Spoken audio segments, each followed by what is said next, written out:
എല്ലാവർക്കും പുതിയ വീഡിയോയിലേക്ക് സ്വാഗതം. അപ്പോൾ നമുക്കിന്ന് കോവക്ക ഫ്രൈ ഉണ്ടാക്കിയാലോ. അതിന് കോവക്ക ചെറുതായി വട്ടത്തിൽ അരിഞ്ഞെടുക്കുക.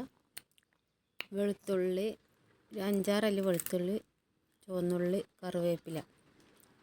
ചട്ടി ചൂടായാൽ വെളിച്ചെണ്ണ ഒഴിച്ച് കൊടുക്കുക. അതിലേക്ക് കടുക് ഇട്ട് കൊടുക്കുക.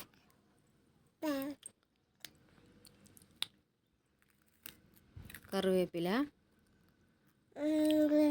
അരിഞ്ഞ് വെച്ച വെളുത്തുള്ളി നന്നായി മിക്സ് ചെയ്ത് കൊടുക്കുക കേട്ടോ. പച്ചമുളക് അരിഞ്ഞത്, ചെറിയുള്ളി കുറച്ചധികം വേണം. സവാള എടുക്കണേക്കാട്ടും നല്ല ചെറിയുള്ളി എടുക്കണതാണ്. നന്നായി വഴറ്റി കൊടുക്കുക. ആവശ്യത്തിന് ഉപ്പിട്ട് കൊടുക്കുക.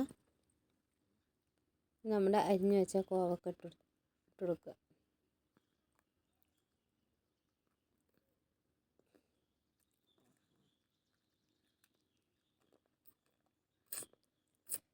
മൂടി വെക്കുക കേട്ടോ. ഇടയ്ക്കിടയ്ക്ക് അതൊന്ന് ഇളക്കി കൊടുക്കണേ.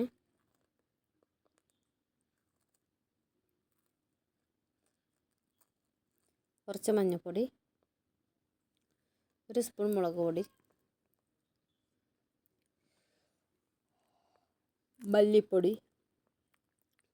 മിക്സ് ചെയ്ത് കൊടുക്കുക. അതിൻ്റെ മുകളിലേക്ക് ഒരു 1/2 സ്പൂൺ ഗരം മസാല കുറച്ച് ഇടയ്ക്കിടയ്ക്ക് മിക്സ് ചെയ്ത് കൊടുക്കുക കേട്ടോ. അപ്പം നമ്മുടെ ഇവിടെ കോവക്ക ഫ്രൈ ഇവിടെ റെഡി ആയിട്ടുണ്ട്. ഇതുപോലെ അപ്പം എല്ലാവരും ഉണ്ടാക്കി നോക്കുക. ഇഷ്ടപ്പെട്ടാൽ ലൈക്ക് ചെയ്യുക, ഷെയർ ചെയ്യുക, സബ്സ്ക്രൈബ് ചെയ്യുക. അടുത്ത വീഡിയോയുമായി നമുക്ക് വീണ്ടും കാണാം.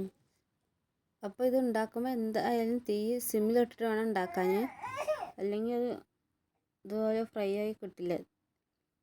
ഗ്യാസിലാണ് വെക്കണമെങ്കിൽ സിമ്മിലിടുക, അല്ലെങ്കിൽ അടുപ്പിലാണെങ്കിൽ ആ കണലിൽ കിടന്നിട്ട് തന്നെ അത് ഒരു 5-10 മിനിറ്റ് വേണം. അത് പറയാൻ വിട്ടുപോയതാണ്. അപ്പോൾ എല്ലാവരും ഇതേപോലെ ഉണ്ടാക്കി നോക്കുക കേട്ടോ.